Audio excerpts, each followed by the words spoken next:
My first instructor used to say the best part of flying is landing in one piece. The man was a terminal pessimist, but he wasn't wrong.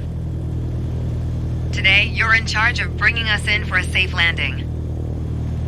We've got clearance for a straight-in approach, so we don't have to complete the standard traffic pattern. And I've already set us up in landing configuration at 65 knots with 10 degrees of flaps and idle power.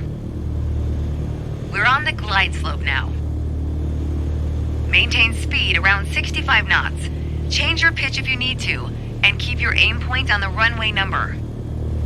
When you're targeting the runway number, you want to keep it steady in your sights. If it looks like the number's moving up in your windscreen, you're coming in low. You'll need to add a bit more throttle to get back on the slope.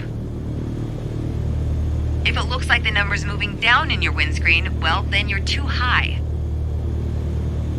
You'll need to add flaps to increase your rate of descent, but you'll also need to push forward and trim to change your attitude and maintain the same speed.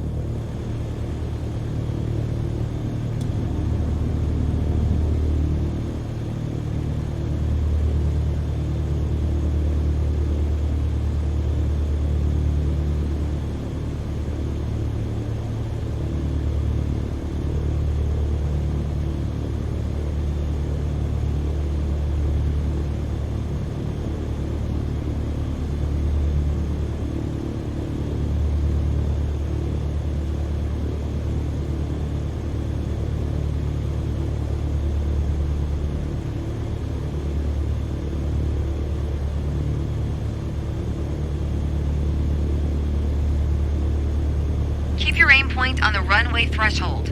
When you're 10 feet above the runway, it's time to flare. Once we pass the threshold, shift your aim point to the end of the runway. Then, pull back slightly on the yoke to aim the nose just above it.